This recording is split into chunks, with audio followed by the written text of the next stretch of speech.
Just a quick one. MTN has been under pressure of late, and again I see down on the day. It's trading at about 111 rand. Has this one caught your eye at all, and what do you make of it? And it has actually. We were speaking to investors this morning about it. It's starting to look attractive.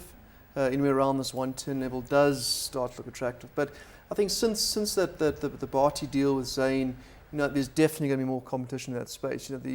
The African space was pretty much the pure domain of MTN. They had a free go for years in there. But I think this is going to definitely ratchet up the competition, maybe squeeze the margins a little bit. So Barty's out to eat MTN's lunch, in other words. It definitely looks that way.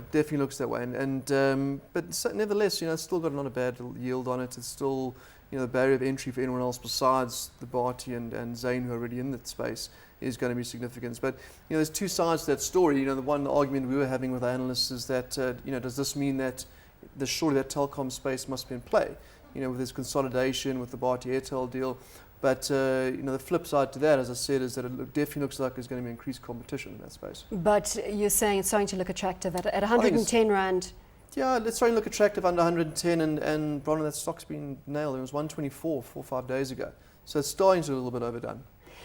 Coming back to the overall market and the low volumes that we're seeing at the moment, what is perpetuating the low volumes? We had about 9 billion rand going through the market yesterday. Yeah, as I said before the break, it's not just we're all feeling sorry for ourselves on the desk, but it's actually it seems to be a global phenomenon. These diminishing volumes.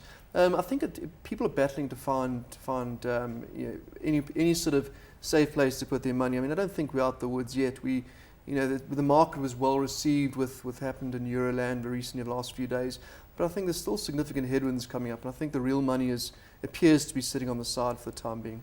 Well, we saw traction in the euro just yesterday, and of course all the excitement over the deal that had been announced, but now we're seeing the retracing of that euro strength. We're sitting at around about 134. It looks as though we're going to breach that level, go below it to the dollar.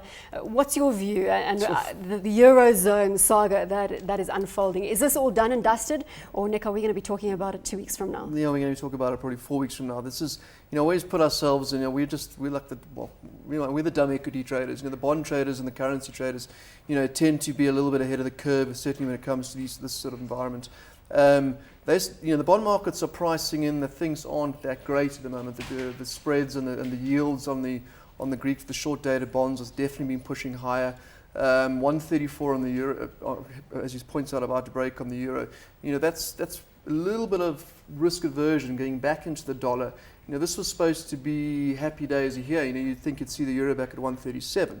So this is definitely far from done and dusted. Does it affect your trades?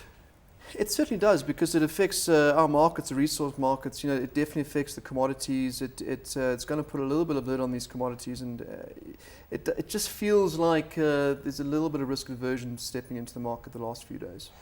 On the international desks, they're focusing on whether the Dow is going to go through that 11,000 point level. Your feelings, and of course the data flow later this week. We've got the ISM number, but the key number is the non-farm payroll, where we're expecting a positive print of 200,000. A bit optimistic, I think, but I think it's going to do it. And I think regardless of that number, the markets tend to gravitate towards these round numbers. I think 1,100 on the Dow is inevitable, probably traded this week, I imagine. Whether it stays above that, or as your technical analyst points out earlier, whether it actually closes above that is another question.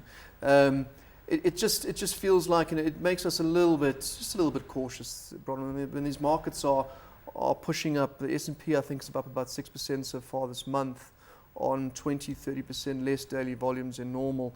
You've just got to be a little bit concerned, but then it can all turn on at sixpence. This certainly with this non-farm number is a biggie. I think it's probably the biggest we've had for a while.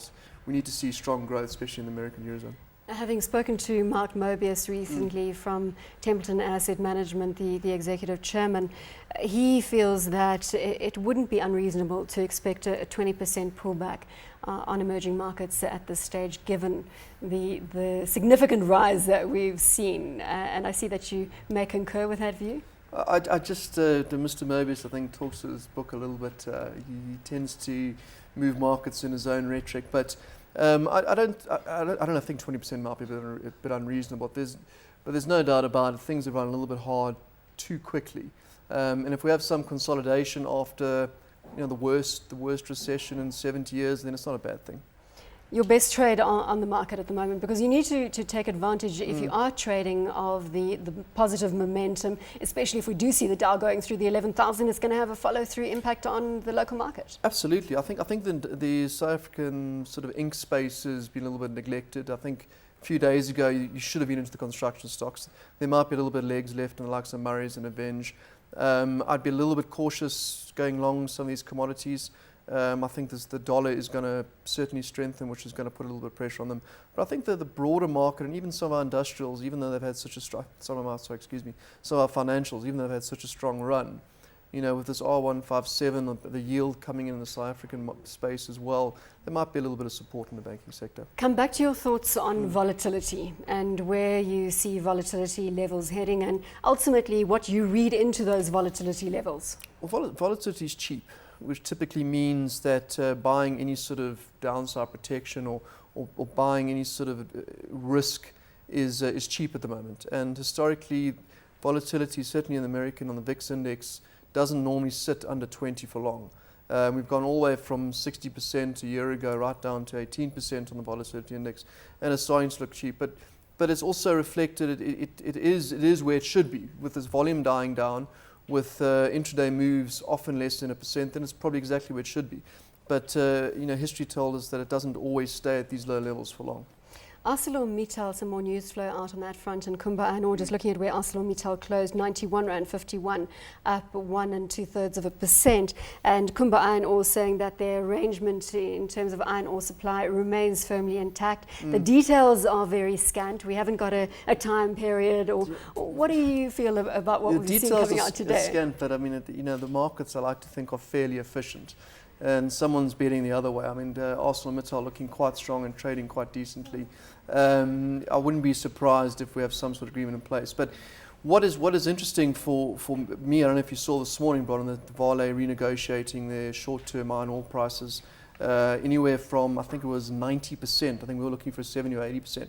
90% higher than where they've been trading at the moment on the spot iron ore prices. So that's going to keep a huge sort of support on the back of something like a Kumba as well.